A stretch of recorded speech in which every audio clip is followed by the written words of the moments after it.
결혼하신 분들에게 결혼식 주례 말씀이 생각나느냐고 물어보면 아마 거의 생각난다고 말하는 분이 없을 겁니다. 저도 생각이 나지 않습니다. 아마 이 자리에 계신 대부분의 분들이 결혼식 주례 말씀은 크게 기억하지 못할 겁니다. 그 주례를 목사님이 하셨건 아니면 존경하는 선생님이 하셨건 누가 하셨건 간에 기억하는 분들이 아마 극소수일 겁니다. 그날 정신이 없이 바빠서 그렇기도 하거니와 세월의 흐름이라는 것이 우리의 삶을 그만큼 무디게 만들어서 그런 것도 있습니다.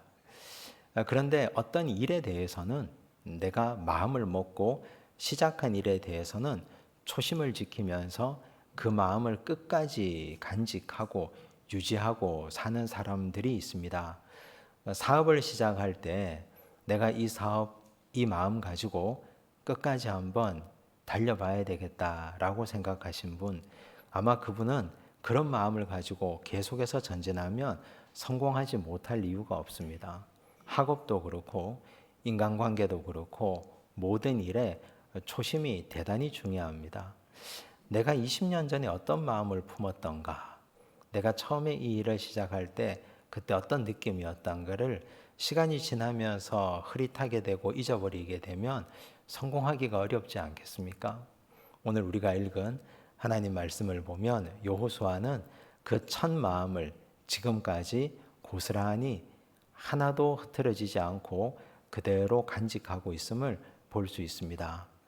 여호수아가 모세가 죽은 후에 이스라엘의 리더십을 이어받을 때 그때 상당히 위기였습니다. 어려운 상황이었습니다. 왜냐하면 모세가 이스라엘 백성들을 40년 이끈 곳은 광야였습니다.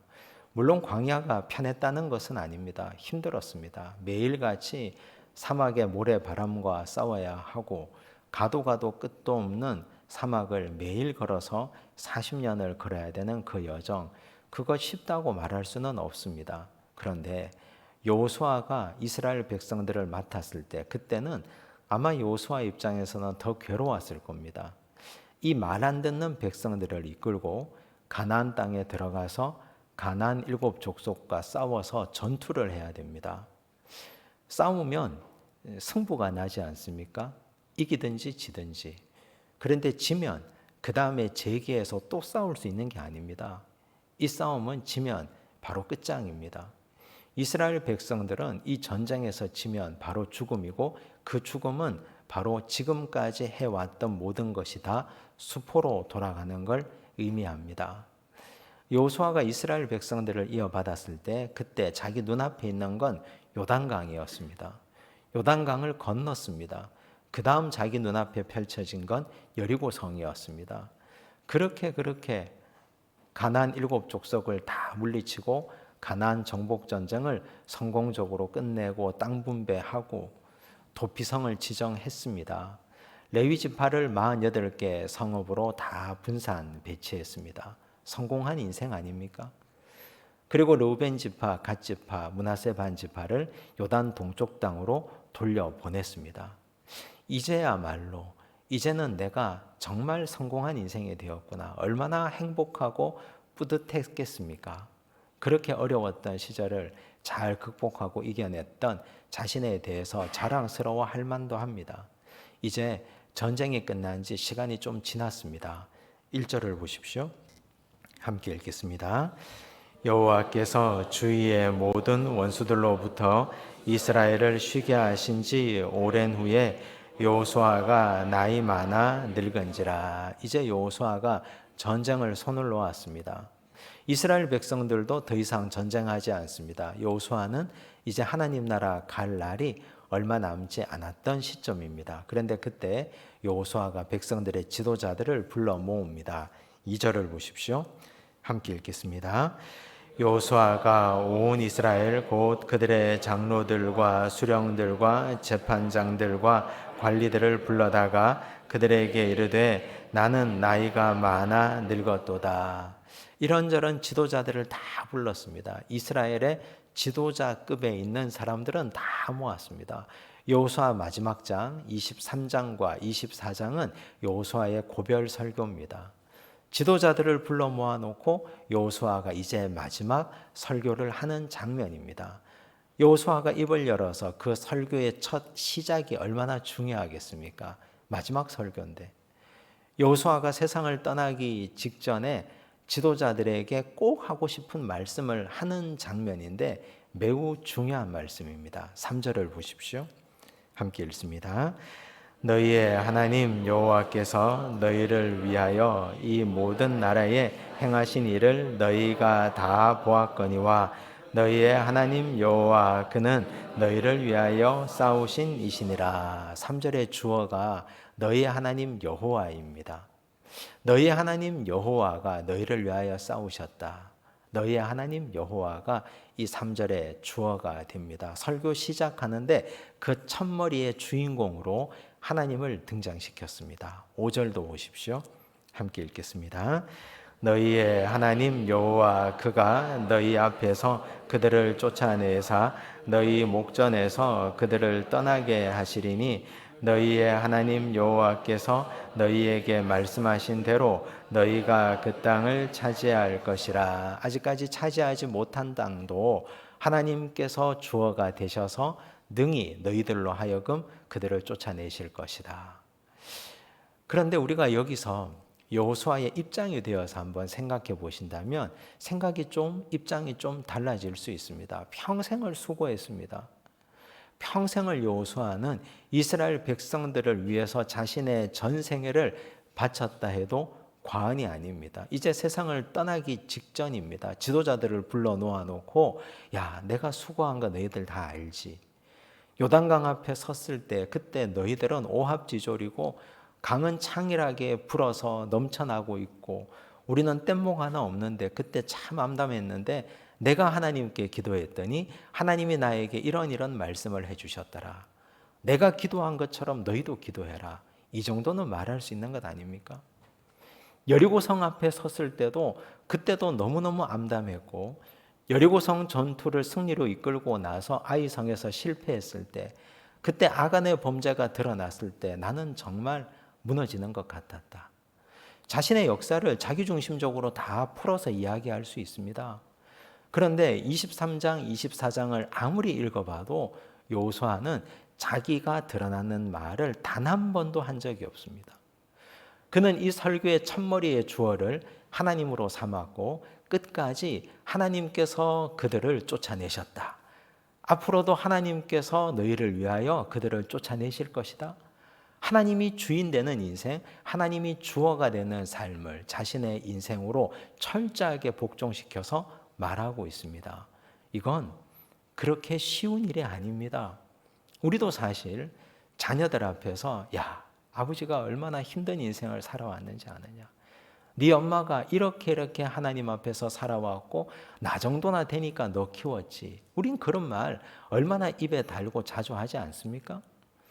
그런데 여호수아 일생의 고백 중에 자기가 주어가 되고 자신이 머리가 되는 고백은 단 한 줄도 찾아볼 수 없다는 사실. 무엇이 이 사람을 이렇게 깔끔하고 담백하게 만들었을까? 도대체 무엇이 이분을 이렇게 위대한 하나님의 사람으로 만들었을까? 6절을 보십시오. 함께 읽겠습니다. 그러므로 너희는 크게 힘써 모세의 율법책에 기록된 것을 다 지켜 행하라. 그것을 떠나 우로나 좌로나 치우치지 말라. 바로 이것 때문입니다. 여러분 이 말씀 어디서 본 기억이 나지 않습니까? 여호수아 1장을 처음 시작하는 여호수아 1장 7절에 기록된 말씀입니다. 그 말씀 하나님께서 여호수아에게 하셨던 말씀입니다. 강하고 극히 담대하여 나의 종 모세가 너에게 일러준 율법을 다 지켜 행하라.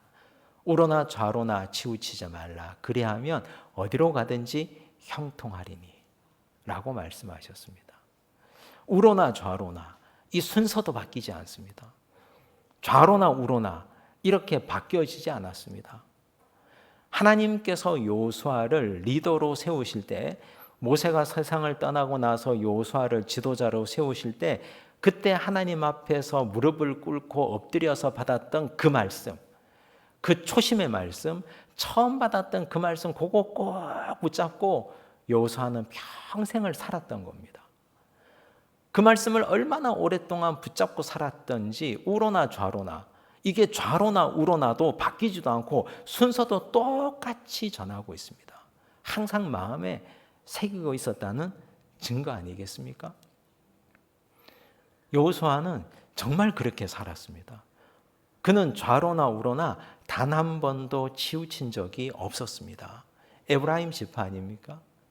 그가 자기 집안 에브라임 사람들의 편을 든 적이 없습니다. 에브라임 지파를 위해서 그가 한 일은 하나도 없습니다. 혈연으로 치우치지도 않았습니다. 자신의 업적에도 치우친 적이 없습니다. 자신의 영광과 공로에도 그는 치우친 적이 없습니다. 오직 그가 붙잡고 살아간 것은 하나님의 말씀이었습니다. 그것만 붙잡고 굳게 믿음의 길을 지금까지 걸어왔던 겁니다. 그래서 그는 자기 자랑을 하지 않습니다. 여러분, 오늘 우리는 어디에 치우쳐진 인생입니까? 사람들은 우로나 좌로나 치우치지 않는다고 말하지만 사실 살다 보면 우리는 감정에 치우칠 때도 많습니다. 내 감정이 불같이 일어나면 그 감정의 노예가 되어서 일을 그르치고 문제를 더 크게 만들 때가 얼마나 많은지 모릅니다. 감정에 치우치다 보면 이성이 작동을 못합니다. 여러 가지 상황을 제대로 분별해내지 못합니다. 감정에 치우쳐서 하나님의 말씀과 하나님의 사명을 망각하고 망치는 사람도 있습니다. 물질에 치우쳐 사는 사람도 있습니다. 돈 버는데 혈안이 되어서 거기에만 치우쳐서 하나님 이런 뒷전으로 미루고 사는 사람들도 굉장히 많습니다. 지금은 내가 돈 벌어야 될 때라고, 지금은 내가 물질을 버려야 될 때라고 거기에 치우쳐 삽니다. 혈연에 치우쳐 사는 사람도 있습니다. 내 자식 키운다고 그 혈연에 치우쳐서 살다 보면 하나님 말씀은 뒷전입니다. 그래서 지금쯤 와서 우리 인생의 과거를 한번 회고해 보십시오. 나는 얼마나 삐뚤삐뚤한 인생을 살았는가. 내 과거를 한번 보십시오. 내가 철들고 하나님 제대로 알고 하나님 믿고 살면서 우로나 좌로나 치우치지 않고 말씀을 붙잡고 곧게 한 길 가는 순례자로 살아왔던가, 아니면 이 시기에는 감정에, 이 시기에는 물질에, 이 시기에는 자식에, 이 시기에는 또 다른 그 무엇인가에 치우쳐서 살아온 적은 없었던가. 그렇게 하면 우리는 시간이 지나고 나면 하나님은 없어져 버립니다. 하나님은 내 인생에서 다 지워지고 하나도 없이 사라져 버리고 그냥 자기 의만 남습니다. 자기 주장만 남고 자신의 과거에 잘난 것만 남아서 그것만 자랑하게 됩니다. 그분 주변에 사람들이 모이겠습니까? 오늘은 우리나라가 광복 80주년을 맞이하는 기념일입니다. 우리나라가 해방되었을 때 그때, 우리 중에 그때 계셨던 분은 아무도 없지만 그때 그 감격과 기쁨이 얼마나 충만했을까요? 특별히 믿음 생활을 했던 분들의 영광과 감격. 이 민족의 해방을 달라고 얼마나 많이 기도했겠습니까? 엎드려 울었고 신사참배하지 않아서 감옥에 들어갔던 성도들이 굉장히 많았습니다. 그때 그 신앙의 순수한 열정, 초심을 가지고 80년 동안 이 민족의 교회가 그 초심을 가지고 붙들고 지켜왔다면 지금 교회 꼴이 이렇게 되지 않았을 겁니다. 지금 이 민족, 이 나라 백성들이 교회를 바라보는 시선이 이 정도로 참담하지는 않았을 겁니다. 그 첫마음, 초심을 잃어버렸기 때문입니다. 이제 다시 우리가 지금부터라도 하나님께서 우리에게 주시는 우로나 좌로나 치우치 말라.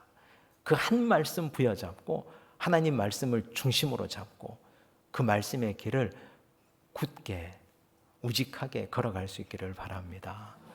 그래서 시간이 한참 지나서 내 인생 마무리할 때쯤 우리도 우리 자녀들 앞에서, 내 믿음의 후배들 앞에서 자기 자랑하지 않고 하나님을 앞세우고 하나님의 영광을 드러내는 그런 멋진 어른들이 될 수 있기를 간절히 바랍니다. 기도하겠습니다. 은혜가 풍성하신 아버지 하나님, 감사합니다.